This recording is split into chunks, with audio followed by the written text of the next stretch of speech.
My name is Derek, and I live in Portland, Oregon.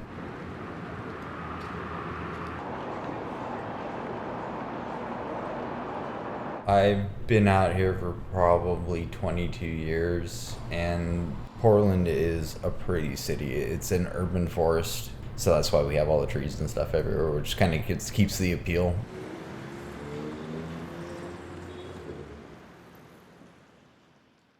You're going to come out here with a mindset of what you want to do. You can get easily distracted with a lot of things. Portland gives you the freedom to do that.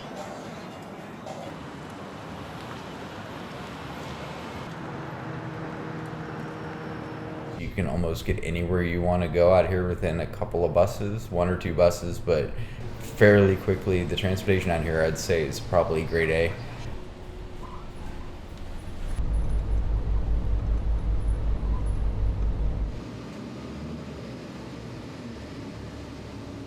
But if you're using the public transportation, especially on the Max line, recently they've been doing a lot of construction, which will be better in the long run, which is a lot faster than taking the bus.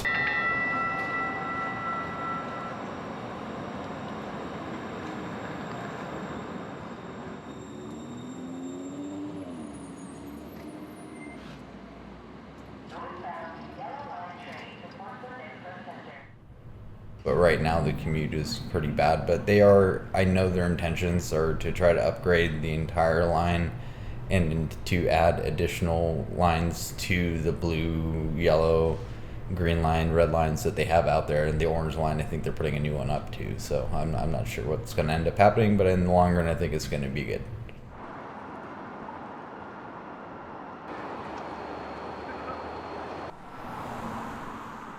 When I was 18, I came up here, and it was a cool city. I mean, it was cool. Hawthorne was Hawthorne, it's stoner districts and shit, like kind of like the San Francisco, but cool up here. And just over the years, it's just Chinatown's not the same place it used to be. You could go down and be around there, and it would be a place to go see the gardens and all that stuff. And then now, I mean, like you go down into the treatment center, there's camps there where people falling asleep, nodding off fentanyl, and like it's like unsafe. I mean, you can't go anywhere, pretty much anywhere, without seeing the problem that Portland has. And I know with the Measure 110 law that they passed allowed the decriminalization of open drug use out there. People have taken advantage of that, and medical services cannot provide enough medical treatment for the people with the problems with fentanyl and the overdoses. 80% of their calls in downtown are fentanyl-related overdose calls.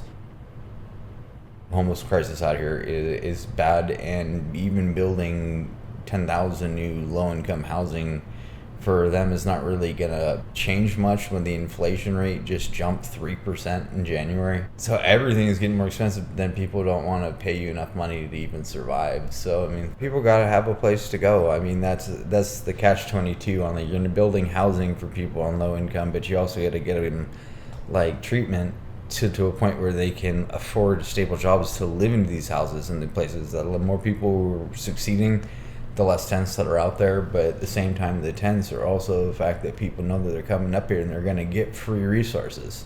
So that's always going to be a problem unless that's addressed. Portland can be a beautiful city, but it's got its really dark sides.